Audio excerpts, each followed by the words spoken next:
ma-influensyahan ang mga tao na nasa taas natin. Lahat ng mga naniniwala po dito, magsabi ng isang malakas na Amen. Okay? So anyone can lead. You can lead out. For your glory, show your power, make the dead come alive. All around the world we wanna see a great awakening. In the name of Jesus we believe. So come on, come on, come on, we're ready for a worldwide revival. So come on, come on, come on, we're praying for a worldwide revival. It's a Ilan sa atin dito, naunahan ka lang sa pila na wala na ang fruit of the Holy Spirit mo?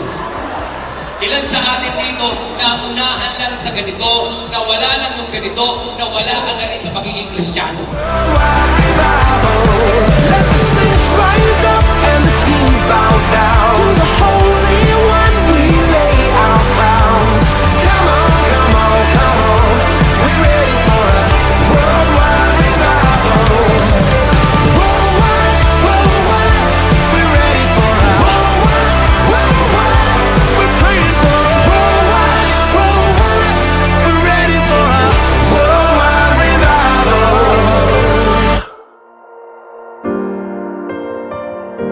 When Jesus Christ said, carry your cross, ibig sabihin, Lord, hindi na ako ang masusunod, ikaw ang masusunod.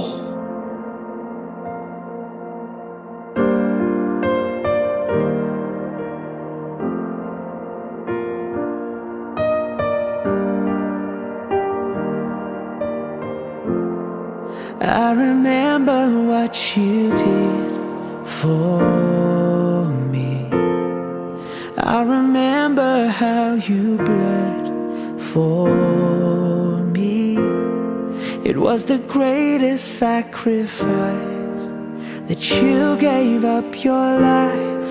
I remember what you did for Itong church na to, paano tayo matututo dito kung paano But it wasn't all ang isang kids ministry you are greater. na naging mega church na ngayon pinapatakbo ng mga kabataan. You're alive. You rose up from the grave. You're alive. Forever you will reign. Jesus, you are greater.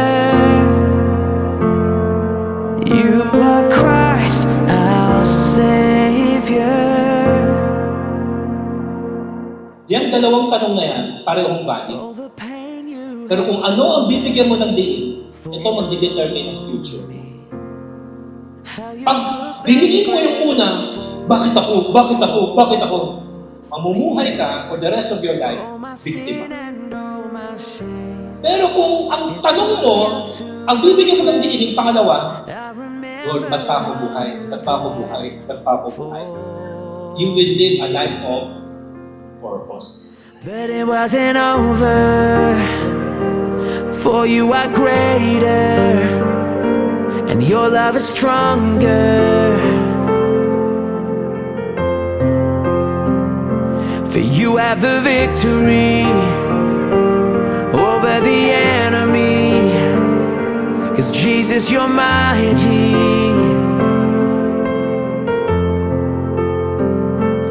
You're alive. You rose up from the grave.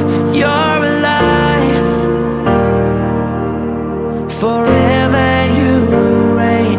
Jesus, you. Never stoppable. Not because you are strong, but because God is for you. Amen? Dahil kasama mo ang Diyos, sana maging confident tayo. Ano mang ating gagawin, sasamahan tayo ng Diyos.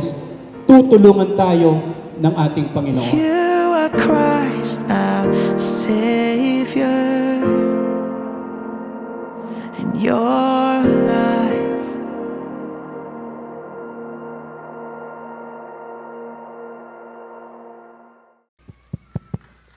Okay, isang malakas na palakpak po. Ano po, yung nabuhay na maguli. Come on. Yung malakas na palakpak para sa Panginoon. Thank you so much. This is very powerful gathering po, ano. Kita po naman natin kung gaano karami mga kabataan ang nahipo at nabago po ang buhay because of this conference. So, salamat sa Panginoon, and we should acknowledge po yung mga kabataan na naghanda po nito. Maraming salamat. Kapag nakakakita tayo ng mga kabataan na naapuyan, namiministeran, laging nakikita natin may laban ang generation ito. Kaya salamat sa Panginoon sa lahat ng ginamit niya, purihin ang ating Panginoon.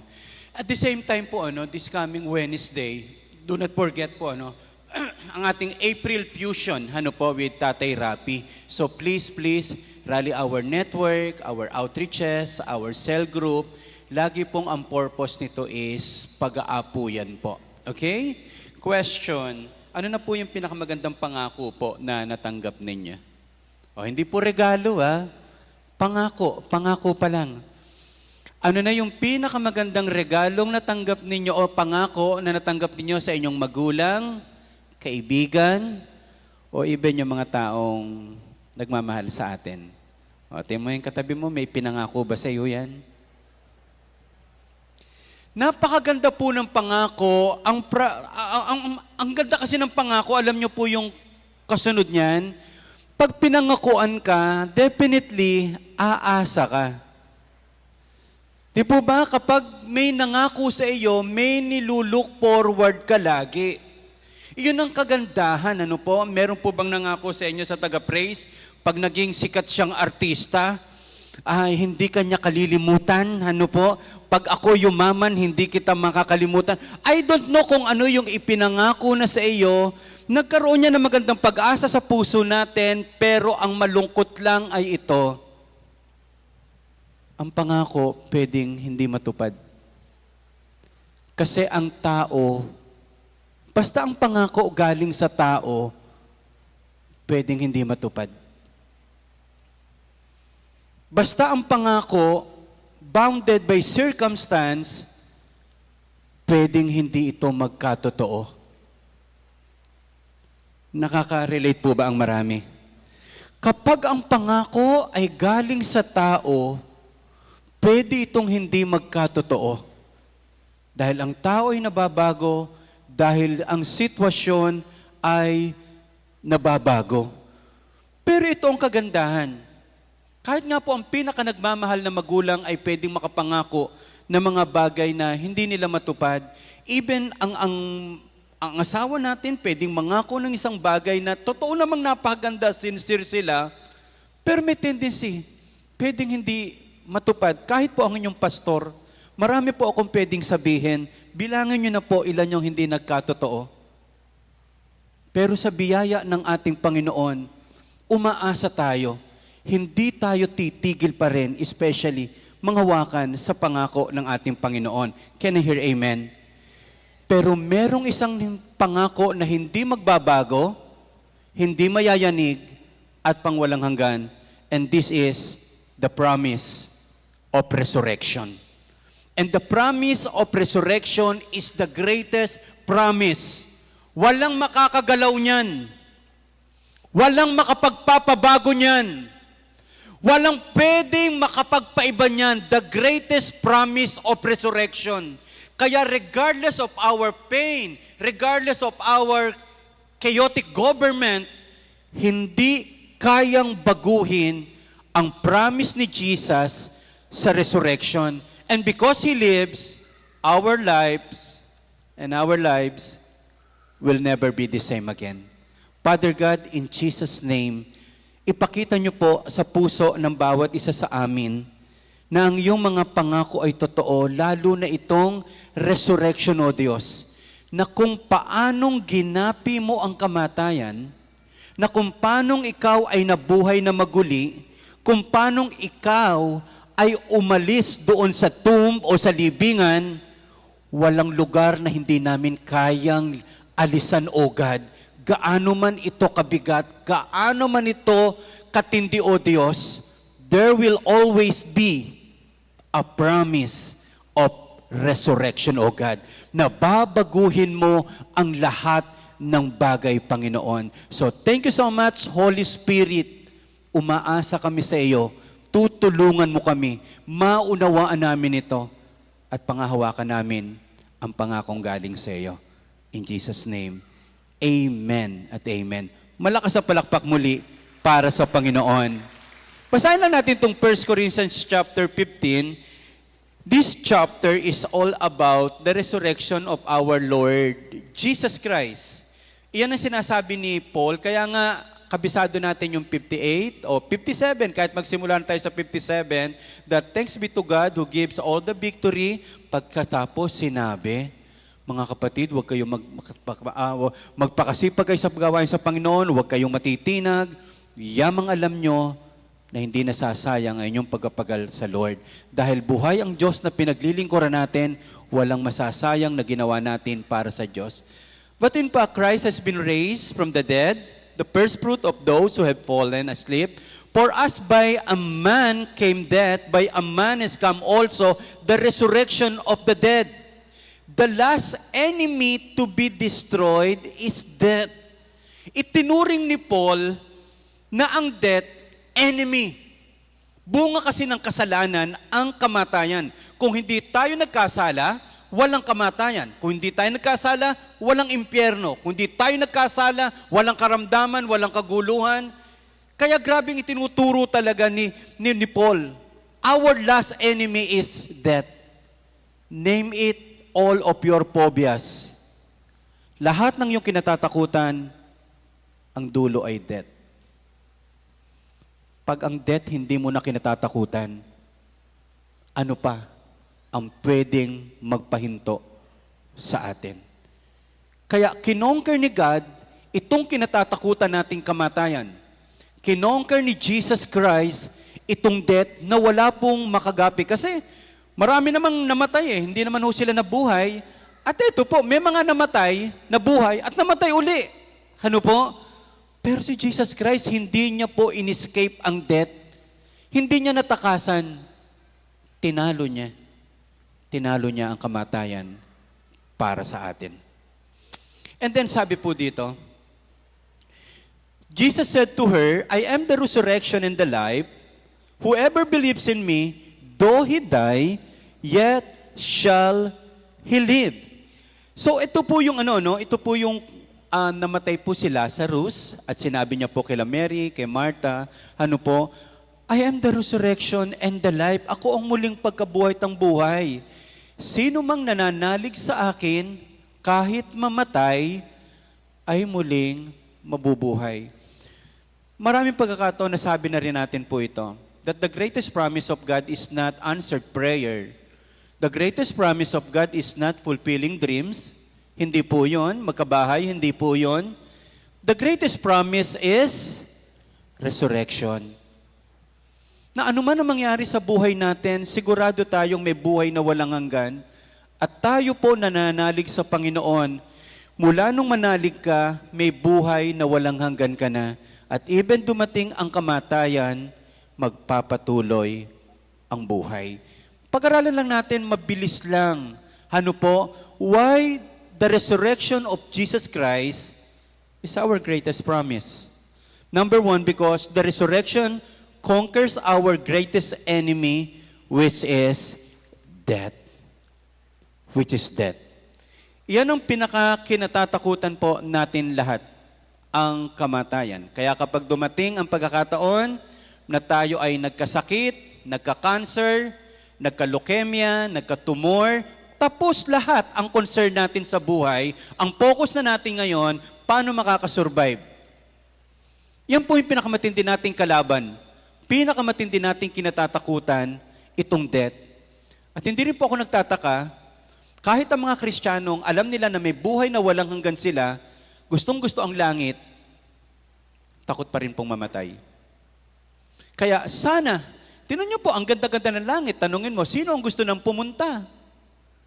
Wala pa rin gustong pumunta, mas gusto pang pumunta sa SM, sa resort, kaysa langit, Kasi alam nila dadaan sila sa kamatayan bago sila makapunta doon. Tanungin mo yung kasabi mo, gusto mo na bang pumunta? Oh, wag muna po. Sige, nagkakaunawaan naman po tayo, okay? So, death. Tingnan nyo po, grabe kasi itong death eh. Wala itong pinipili eh. Yung mayaman, mamamatay. Yung maganda, mamamatay. Lalo na yung pangit. Ano po? Nakakamatay. Ano po? Sa sama ng loob. Ano po? So, kahit matalino ka, kahit honor ka, kahit successful ka, mamamatay ka eh. Pero salamat na lang, ano? Biro mo kung hindi namamatay ang tao, si Hitler, inabutan pa natin. O si King Herod, inabutan pa natin. Grabe siguro. Sila King Ahab. Naku, grabe siguro, no? Buti na kaya may hangganan ang mga tao. Kahit ang kahirapan, may hangganan lang po yan. So, sinasabi nila, death is the parang greatest form of democracy. Which is, dito tayo po matuwa. Yung mga politikong corrupt, mamamatay din po yan. Can I hear amen? Yung mga salbahe, ano po, yung mga talaga mga mapang-api, ano po, huwag ko kayong magulat. Pero kahit mabait naman, namamatay din naman po talaga, ano po. Basta ang point lang natin is, the greatest equalizer is death. Kaya lang po, kahit bata ka, pwedeng kang kuhanin. Kahit malakas ka, pwede kang mamatay. May ipon o wala, pwede kang mamatay. Kaya sabi ni Paul, alam niya nung kinakausap niya yung mga tao, our last enemy is death. Ito yung pinakalas, pero ito yung pinakamatindi mong concern na kakaharapin sa buhay. Ang hirap kapag namatayan ka ng mahal sa buhay, ini-imagine mo pa lang kapag sila ay nawala, ang hirap na po. Alam ng Diyos na ang separation or paghihiwalay, which is death, isa sa pinakamahirap nating kaharapin po yan. So, again, hindi lang nilagpasan ni Jesus Christ ang kamatayan. Hindi natakasan. Iba po kasi natakasan eh. Yung aabutin ka na naman, tinalo. Tinalo. Hindi ibig sabihin, hindi niya pinaporma ang kamatayan. Tinalo niya ang kamatayan na kinatatakutan natin. Ang nangyari kay Jesus, na pagkamatay at muling pagkabuhay ay mangyayari din sa mga taong nagsuko ng buhay kay Jesus, tinanggap siya bilang Panginoon at tagapagligtas. Oo, natatakot ka sa kamatayan, pero ikaw ay muling mabubuhay once na tinanggap mo ang ating Panginoong Jesus. Naunawaan po ba natin lahat? Malakas na palakpak, ibigay natin sa Panginoon. Hallelujah, hallelujah. By the way, mga kapatid, practical lang po na paalala. Para hindi mahirapan ang mga mahal nyo sa buhay, pumili na po kayo ng gusto nyo pong picture na ipapatong sa ataol nyo po. Kasi nahihirapan pa po sila eh. Ang pangit naman, gumising pa uli yung namatay na, ayoko niyan, wag yan. Gusto ko yung, albawa, 80 years old siya namatay. 80! Ang yung ilagay mo sa akin, yung nagdibo ako. By the way, mga kapatid, nakikiramay po tayo kay Miss Nora Honor sa kanya mga mahal sa buhay. Si Ate Guy, ano po, na nung panahon po, daming umiiyak, umaakit pa sa puno para makita lang si Nora Honor. Ano po? Pagkatapos si Miss Pilita Corrales, makabaling balakang. Sa kanya po talaga nauso ang workout. Ano po? Mula nung kumanta siya, nakakita po ang mga instructor, magandang form ng workout ito. Ano ho? Pero tingnan niyo po, kahit magagaling na mga awit, kinukuha pa rin ng ating Panginoon. Amen? Sabihin mo sa katabi mo, kaya mag-worship ka na. Ano po? Okay? So, death doesn't get the last word. Jesus does. Meaning, hindi ang kamatayan ang magdidikta sa atin kung ano ang ating buhay. Hindi pwedeng sabihin na kamatayan, pag namatay ka, tapos ka na. Hindi tayo pwedeng takutin na kamatayan, pag namatay ka, tapos na ang relationship. Tapos na ang buhay. No. Death, wala kang kapangyarihan. Oo, kung hindi namatay si Jesus, kung ano yung kamatayan, tapos na lahat. Pero, may magpapatuloy pa po eh. Even kahit tayo mamatay, ang buhay natin, meron pa tayong kabilang buhay. At sad to say, magpapatuloy din even ang buhay ng mga taong hindi tumanggap sa ating Panginoon. Mahirap nga lang kamatayan. Totoo pong may impyerno. Totoo pong ang hindi tumanggap sa Panginoon ay merong kamatayang walang hanggang paghihirap. Kaya lagi po nating sinasabi ito, mga kapatid, pilitin natin sa panahon na nagkakasama-sama tayo mga mahal sa buhay, mag-share tayo ng gospel. Natatandaan ko po nung makakilala ako sa Panginoon, pag ginagather ko po ang pamilya ko po, taon-taon nagpapatanggap po ako. Hindi ko po kasi alam kung sino yung totoong sumabay, sino yung totoong tumanggap, hanggang sa maunawaan nila. Although isa lang pong beses natin tatanggapin si Jesus Christ. Can I hear amen? So yun po yun. If you're not afraid of death, there is nothing in this world you need to fear. Kapag ang kamatayan ay hindi mo na kinatatakutan, wala ka ng katatakutan pa.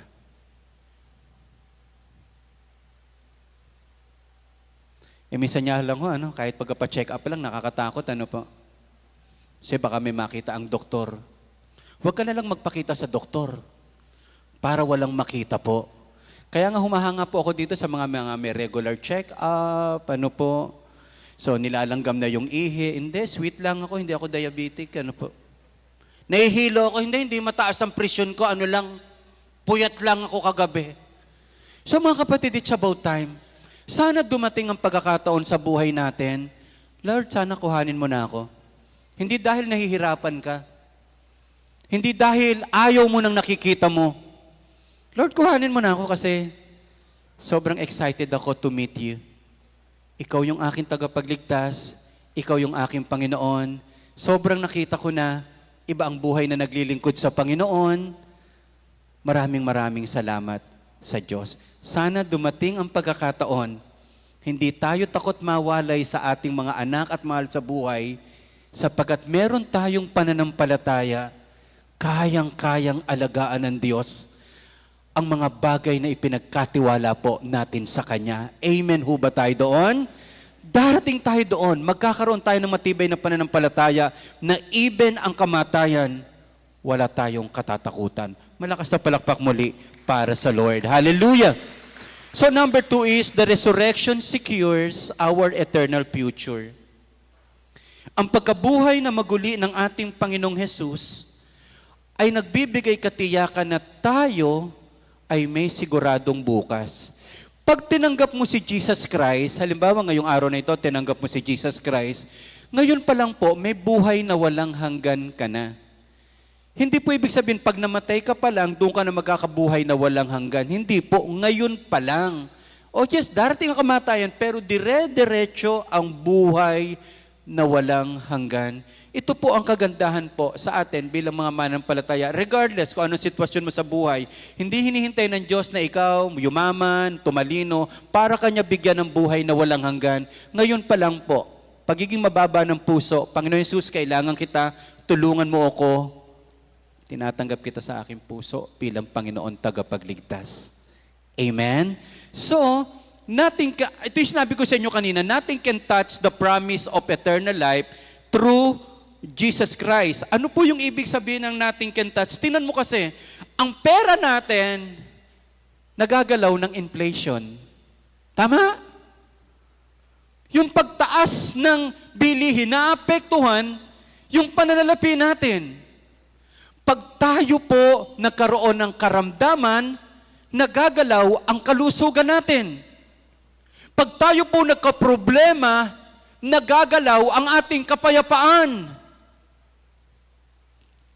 Pero ang eternal life, walang pwedeng magpagalaw dyan. Yung buhay na walang hanggan, walang pwedeng magpaiba dyan. Kasi sigurado, mula nung tinanggap mo si Jesus, sa iyong buhay bilang Panginoon at tagapagligtas, walang makakagalaw ng eternal destiny mo. Amen? Pwede magkaroon ng karamdaman, pwede magkaroon ng sakit, pwede magkaroon ng problema, pero siguradong ikaw ay may buhay na walang hanggan. Amen? Sana habang dinidiscuss po natin ito, hindi tayo nagtatakutan po. Mga kapatid, pag-uwi natin, ang ipag-pray po talaga natin, sana kung meron pa tayong mahal sa buhay na hindi pa talaga nakakakilala sa Panginoon, Hindi na nga secured ang pera nila, hindi na nga secured ang pamilya nila dito, hindi na nga secured ang kalusugan natin. Yung buhay na walang hanggan, malaki po ang nakataya. Hindi po siya nakakulong lang pagkatapos pwede ka nang lumaya after this. Hindi po, ngayon pa lang, siguraduhin na natin, meron tayong buhay na walang hanggan. Ang Kristiyano po ba nagkaka-cancer pa rin po? Oho. Ang mga Kristiyano po ba nasusunugan? O sila Ate Lisa, kontik naman, nasa si Ate Lisa? Ano po? Muntik na magkasunog po sa kanila kahapon, ano po? Buti na lang, meron silang isang tabong tubig, ano po, no, binuhos, ano po, na-wipe out, binautismuhan, ano po. So, ang point natin mga kapatid, maraming pwedeng magalaw sa buhay natin, but nothing can touch our future, our eternal life. Hawak yan ng ating Panginoon Yesus. Sabi niya natin, my future is secure. 1, 2, 3. So, salamat sa ating Panginoon. This changes how we face life. Number 1, yes, we don't grieve as those without hope. Yes, malulungkot tayo, pero hindi tayo malulungkot kapag namatayan tayo ng mahal sa buhay nang walang pag-asa. Nalulungkot ako, pero may pag-asa ako pag namatay ka. Yes, malulungkot ako, pero hindi ako nawawala ng pag-asa. Kasi alam ko, tinanggap mo si Jesus, may buhay na walang hanggan ka. Malulungkot ako kapag ang isa sa mahal ko sa buhay, kinuha ng Panginoon, pero hindi ako malulungkot na walang pag-asa. Alam kong isang araw magkikita-kita kami. Amen? Sabihin niyo po sa katabi niyo po, hindi kita malilimutan. Ang maganda pa po dito ito, pag namatay po tayo, bayad na po ang utang natin. Ano po? Hindi ka na masisingil. Ano po ito ang problema? We don't fear what happens after death. Alam ko ba kung ano ang mangyayari after na mamatay po ako? Hindi ko po alam lahat. Hindi ko alam may tsura ng langit. Hindi ko alam kung anong role na ibibigay sa akin ni Jesus. Hindi ko alam. Pero ang alam ko na mas sigurado at mas maganda, siguraduhin nating lahat. Kapag tayo'y namatay, meron tayong buhay na walang hanggan. Kaya wag na po natin problemahin yung issue. Kailan ba darating si Jesus Christ? Kailan ba ako mamamatay? Ano yung itsura ko? Sige, yes, concern po yan. Pero ang pinakamatinding concern, siguraduhin mo muna, bago tayo mamatay, alam nating si Jesus nasa puso na natin. Amen? And we don't live, itong kagandahan because alam natin si Jesus na buhay na maguli. We don't live for temporary applause. We live for eternal reward. Ang sarap lang, ano? Ang sarap lang isipin. Yung palakpak kasi ng tao, pag pagsikat ka, paglaos ka na, wala ka na. Pag mayaman ka at may maibibigay ka, ang importante mo. Pero kapag wala ka na, parang basura na rin tayo. Pero kay Jesus, iba. Ano po? Wala pa tayong napapatunayan. Kahit hindi pa nag-i-improve ang ating buhay, basta ho tayo nagsuko ng buhay sa ating Panginoon. Ano po? Alam natin, bonus na lang yung mga rewards na ibibigay sa atin ni God. Kasi ilan po sa atin to nag-a-agree, sobrang init ng panahon. Amen? Yung lumabas ka pa lang, parang papasok ka sa bunganga ng impyerno. Kala mo kusina habang naglalakad ka, sobra pong init talaga mga kapatid. Alam niyo po, wala sa kalingkingan niya ng impyerno. Wala sa kalingkingan niya ng buhay na walang hanggan. So mga kapatid, kung mahal natin sa buhay, pag-pray natin sila, Lord, wag niyo pong kukuhanin ang aking mahal sa buhay at abutan mo sila ng kasalanan. Panginoong Jesus, tulungan mo po sila habang sila ay nabubuhay, makakilala sila sa ating Panginoon. Nakakatuwa po si Brother Eddie Mesa po 86 years old. Grabe, mula nung makakilala sa Panginoon at talagang genuinely makonvert talaga po sa pagkakilala sa ating Panginoon. Ang haba talaga nung pag-share niya ng gospel at nakita niyo naman po after that buhay na buhay pa rin. Iba kasi talaga kapag ang Kristiyano nakakilala sa Panginoon, may maliwanag na tayong advocacy, may maliwanag na tayong priority, i-honor si God sa pamagitan ng pagmamahal sa mga tao, dalin sila sa ating Panginoon at iparanas ang buhay na walang hanggan. Malakas na palakpak ibigay natin sa Panginoon. Come on. So, yun yung pangalawa. Number 3 is the resurrection empower us to live boldly today. Alam nyo ho, imagine mo, no, ang daming sinasamba ng mga tao na namatay pero hindi nabuhay. Hindi ho nabuhay. Kaya nga meron pong pinalabas at I don't know kung TikTok po yon o Reels. Parang chinat niya si ChatGPT. Sabi niya, what is the most real, in a sense, religion? Alam mo sinagot ni ChatGPT? Christianity. Because of Christ, death, and resurrection. Wala raw kasing makita si ChatGPT na pinaniniwala ang Diyos na namatay at muling nabuhay. Pero si Jesus na pinaniniwala ang tagapagligtas at Panginoon namatay pero sa ikatlong araw nabuhay mula sa mga patay at hanggang ngayon po ay tunay na kinikilala, lumalago at maraming taong nakakakilala sa Kanya.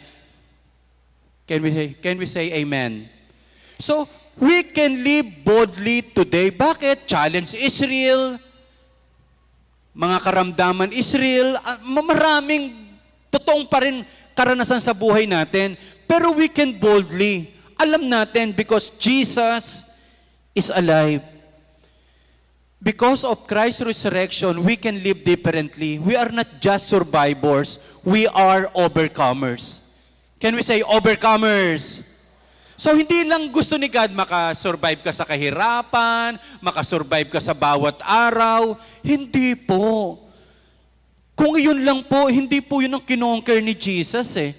Kinonquer niya yung pinakamahirap para yung maraming bagay madali na lang sa atin. Kaya kung ano man yung concern po natin sa buhay, ginapi na ni God ang pinakamahirap. Ikaw ay mapagtagumpay because Jesus is alive. And we are not bound by fear, we are fueled by faith. Di ko naman po inaalis, natatakot pa rin tayo. Pero kapag naalala natin na si Kristo na buhay, napapawi yung takot, humahakbang pa rin tayo. Can I hear amen? Yes, may mga takot pa rin in a sense, pero hindi na ho yun na nagro-rule po sa atin. Every time na nare-realize natin, ang aking Diyos ay buhay, ang niyang salita ay makapangyarihan, at ang presence niya ang siyang gumagabay sa aking buhay. And we are not afraid to die, we are ready to live. Sabi niya natin, we are ready to live. Sa mga kapatid, ano po, kung ikaw galing na sa talo, ano pa ba ang ikakatalo natin? Kung ikaw galing sa wala, ano pa ba yung panghihinayangan natin? Andito na ho tayo. Dahil si Jesus na buhay, magsikap po tayo. Walang assurance kung ano yung mangyayari, kung totoo bang magtatagumpay ka sa negosyo, totoo bang magtatagumpay ka sa pag-aaral mo, pero humakbang at hayaan mo ang result ay galing sa Panginoon. Amen po ba tayo doon? Meron po ako nabasa, hindi ka pa rin talaga handang mabuhay hanggat hindi mo na-overcome yung takot sa kamatayan. Gusto ko yung sinabi ni Paul, at yung mga nakalagay sa lapid, for me, to live is Christ, and to die is gain. Kung mamatay ako, salamat, makikita ko na si Jesus Christ. Kung mabuhay ako, mas makakapaglingkod pa ako ng mas matagal at mas marami. Sana dumating tayo sa point ng buhay natin. Hindi ako natatakot sa buhay, hindi rin ako natatakot mamatay. Nakakalungkot po, ano? May mga tao takot nang mamatay, takot pa rin mabuhay. Hindi po ba? Kaya nga, everything is a bonus. Kung ngayon nabuhay tayo, bonus po yan. Can we say, bonus? So yung bonus na pinagkakalob sa atin ni God na gumawa ng mabuti, to create, to pioneer, to enjoy, to live, let us maximize it. Nag-uusap-usap po kami magkakapatid. Sabi ho ng mga kapatid ko, bakit parang noon, ang daming namamanata? Ang daming nasa bahay lang. Ngayon, ang mga tao nasa resort, nasa mall. Napaisip lang ho ako, Baka noon, hindi naman talaga tayo namamanata. Wala lang tayong pera. Kaya hindi makapunta sa resort. Namamanata sa kahirapan. Eh, ang mga tao ngayon, somehow may pera na talaga. Ano po, ano? Nakakapamasyal. May iba nga po, pasa ng cruise, sa mall, ano po, may shopping cart, ano po, doon po, namamanata. Naisip ko lang, ano po, si Jesus Christ namatay at muli nabuhay, hindi naman para na talaga tayo sobrang maghirap, pahirapan pa ang ating sarili. Let us enjoy life na hindi naman natin inaalis yung katotohanan. Mabuhay tayo sa Panginoon at kung may problema, harapin ng buong inam, nang may pagtitiwala sa Diyos, malalagpasan ko rin to. Sabi niya ho natin lahat, handa akong mabuhay. Sabi natin lahat, handa akong mamatay. Hindi ba pareho nating handa tayo because of our Lord Jesus Christ? And because of the resurrection, we don't just have a new destination. Hindi lang tayo may buhay na walang hanggan. Ang ganda po ng direksyon ng buhay po natin. Sana ang lakad ng ating mga paa, sana ang lahat ng plano natin, sana sa lahat ng ating gagawin, we should honor God. Sabi ni John Piper, isa ito sa magaling na sabi na natin, teacher, leader, theologian. Sabi niya, sa personal, sabi niya ganito, God is glorified in me the most when I am most satisfied in Him. Ang Diyos tuwang-tuwa kapag ikaw ay punong-puno ka ng mga bagay na para sa Panginoon. So mga kapatid, if we have 10 years, 15 years, 5 years, let us enjoy the presence of God. Maganda na yung patutunguhan natin, pero dito pa lang, i-enjoy natin yung mga kasama ang pamilya natin, mga kasama ang mga kaibigan natin, mga kasama, even yung mga ka-church po natin. So, how do we respond today? Number 1, trust the promise. Kung kausap ko po kayo, at tinanong ko po kayo, Kuya, alam niyo na po ba kung saan kayo pupunta kapag kinuha tayo ng Panginoon? Hindi po ba, Pastor, noon mo palang malalaman kapag ikaw ay namatay?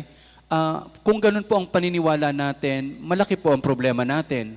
Sa nagsasabing kapag namatay ka, doon mo lang malalaman. Eh paano kung namatay ka at nalaman mo sa impyerno ka, ano pa ang gagawin mo para maiba ang destiny mo? Kaya dito pa lang sa lupa, sa John 3:16, For God so loved the world that He gave His one and only Son, that whoever believes in Him shall not perish but have an eternal life. Ngayon pa lang, pag tinanggap mo na si Jesus Christ, may buhay na walang hanggang ka. Pagdating sa verse 17, hindi hinahatulang maparusahan ang nanampalataya kay Jesus, pero ang hindi sumampalataya, hinatulan na. Meaning, may hatol na tayo. Pag namatay tayo na walang pagkakilala sa Diyos, impyerno. Pero kapag ikaw po, tumanggap sa Panginoon, kahit anong oras tayo mamatay, sa langit tayo pupunta. Amen? Kaya ang challenge ko po sa inyo mamaya, magpapatanggap lang din po ako saglit, para po, kasi kahit maraming magagandang mensahe, eto naman yung na-miss mo, wala pa pala si Jesus Christ sa puso ko. Hindi ko pala siya tinatanggap bilang Panginoon tagapagligtas. Mga kapatid, habang buhay ang nakataya, sobrang ang laki ng nakataya. Magkamali ka sa pagkuha mo ng course, magkamali ka sa pagpili mo ng asawa, ng negosyo, pwede pa eh.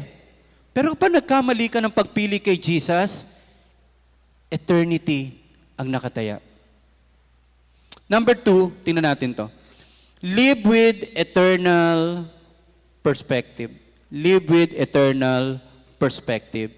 If then you have been raised with Christ, seek the things that are above. Yamang tinanggap nyo, yamang kayo ay binuhay na maguli ni Jesus Christ. Ulitin ko uli si Jesus namatay at muling nabuhay. Kapag ikaw sumampalataya kay Jesus, katulad ni Jesus, kapag ikay namatay, muli ka ring mabubuhay kasama niya sa kaluwalhatian. Amen?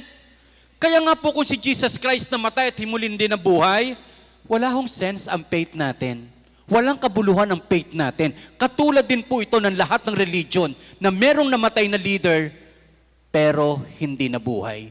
May sense ang pananampalataya natin. Can I hear amen? Okay. So, tingnan natin to. Dahil si Jesus ay namatay at muling nabuhay, ano po? So, sana mas lawakan natin ang pagtingin natin. Sana, kung may mga maliliit na bagay, sana ma-overcome natin yung mga petty offenses. Lagi naman may makakasakit sa atin. Lagi namang may mga disappointment, discouragement. Pero rise above sa emotion ho natin. And then, sabi natin lahat, forgive quickly. Bilisan natin kasi mas pinoprolong natin ang pagpapatawad, masasaktan pa rin po tayo. And then number 3, invest in things that last. Sabi niyo natin, invest. Naawa po ako sa mga tao pong may pangarap kaya lang walang advocacy sa buhay. Ito po si Derek lang nagsabi sa akin, Sir Derek Tan Sabi niya, Pastor Loy, ang isang tao pala pag walang advocacy, kahit yumaman siya, bandang huli, malungkot pa rin ang buhay niya. Di ba sinasabi ni Brother Eddie Mesa, di po ba? Yung pinakamahirap daw na buhay, yung nasa tuktok ka ng tagumpay, pagkatapos akala mo yun ang pinakamasaya, akala mo yun ang pinakamaganda, pag nadudoon ka pala, sobra daw lungkot. Tayo naman, din naman natin naranasan maging sikat, maging napakayaman. Pero nung kinukwento niya ito, sabi ko, ang blessed pa rin talaga natin na lahat pwede niyang bilhin para somehow, pero yung kapayapaan hindi niya kayang bilhin.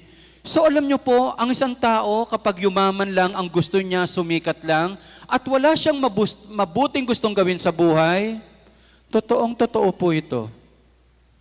Yung taong yon mapupunta sa sugal, mapupunta sa maling relationship. Kaya tayo po, di po ba tayo nga may konting pera lang, gusto nating i-bless yung mga tao, gusto nating magpaaral, gusto nating tumulong sa mga mahihirap. Yun po yung kagandahan po. Alam niyo po, ewan ko lang kung nakapasyal na kayo sa mga kasino po, ang dami raw talagang matatanda. Doon nila inuubos. Kaya tin mo yung mga senior citizen natin, nagsusumba sa pangkaraniwang araw, nagsisimba paggabi, at paglinggo, sila po ang pinakamasaya. Palakpakan natin ang mga senior citizen po natin. Pag nakikita ko yung glory ni God sa buhay ni Nanay Puring, pwedeng mamasyal sa Amerika, pero pinipili ang Pilipinas. May bahay na napakaganda pero ang kaligayahan ni Nanay, walang iba kundi ang Diyos. Dalawa lagi ang sinasabi, manalangin, ipaglingkod mo ang buhay mo sa Panginoon. Kaya tayo po, more than na magpakayaman, magpakasikat, pangarapin na lang natin, maglingkod ng todo sa Diyos. Can I hear amen?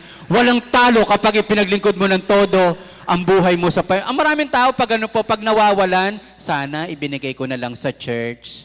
Pag nawawala, gustong ibigay sa Diyos. Pag malapit ng mamatay, doon gustong maglingkod.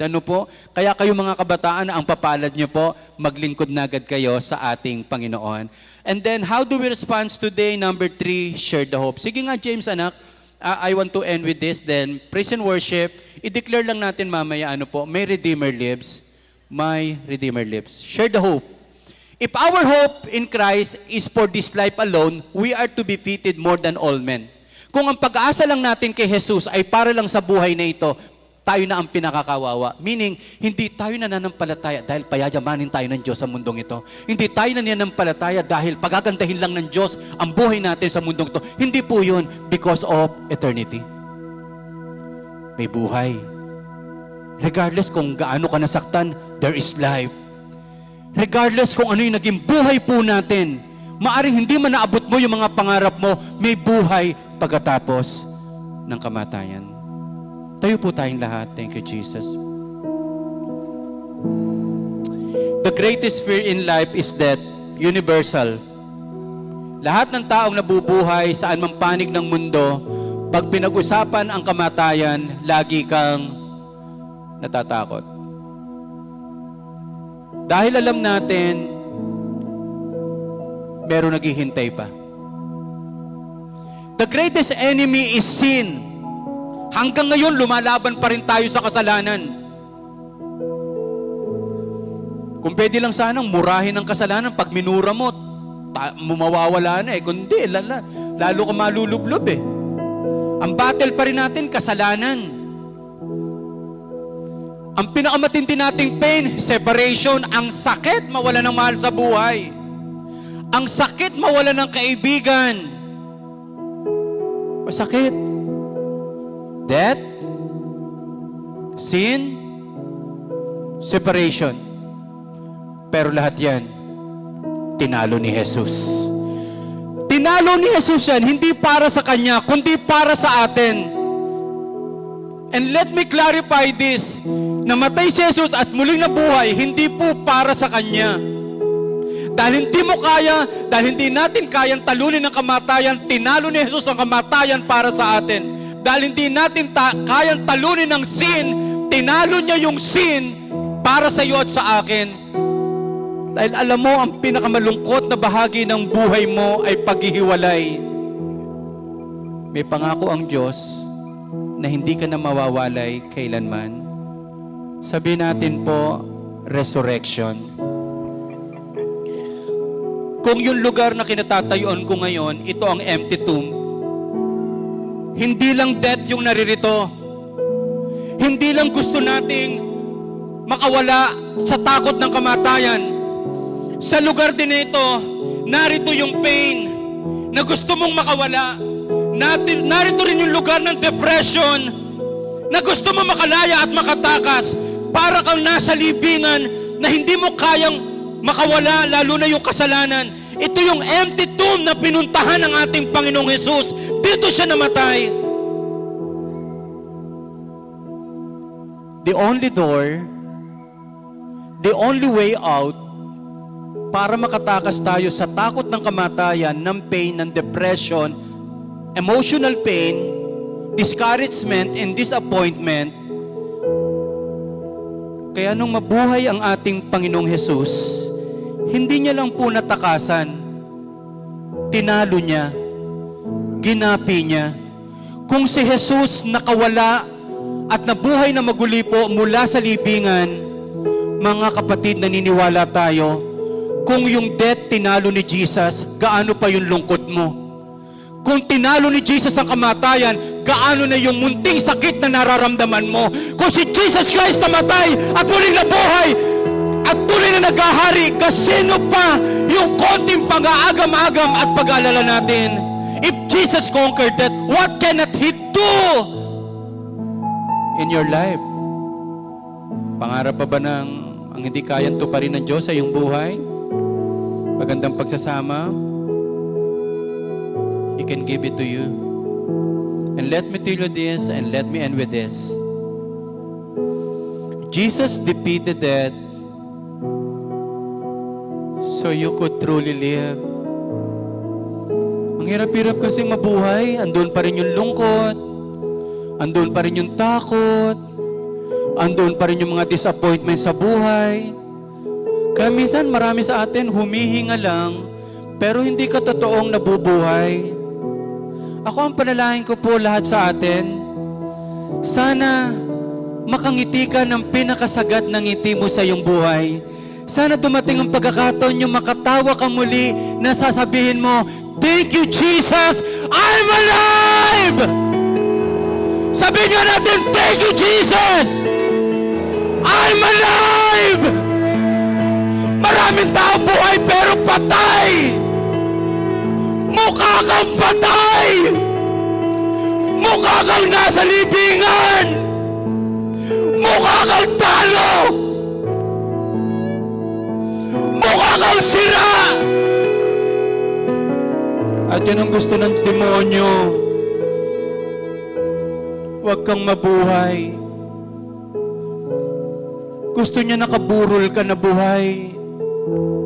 Hindi makalabas sa libingan.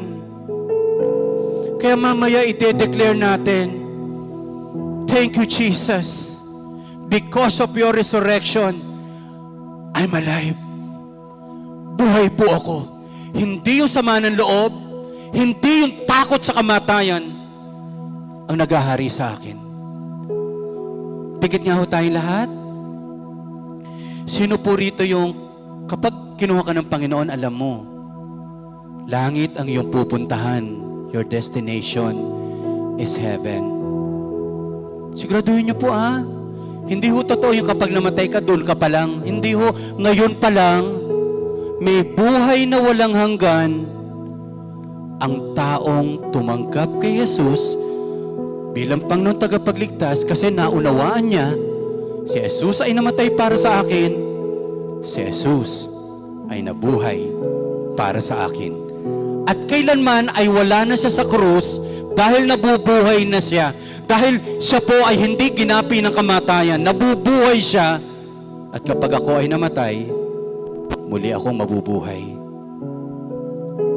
Kasi nga po, kung hindi pa po kayo sigurado, lagay lang natin yung kanang kamay natin sa tapat ng ating puso. Again, hindi ang Praise Church sa ngayon tatanggapin, mas lalo namang hindi si Pastor Loy, kundi si Jesus. Si Jesus lamang ang namatay at muling nabuhay upang bayaran ang lahat ng ating mga kasalanan. Sige nga po, sa lahat ng nais po na sa pagkakataong ito, ano po, kung doubtful ka pa din, kahit bulong lang, sabi mo lang, Panginoong Jesus, marami pong salamat. Ikaw ay namatay at muling nabuhay upang bayaran ang aking mga kasalanan. Sa oras na ito, tinatanggap po kita bilang Panginoon at sariling tagapagligtas. Mula ngayon, Panginoon, ikaw na ang maghari sa aking buhay. Sa pangalan ni Jesus, Amen at Amen.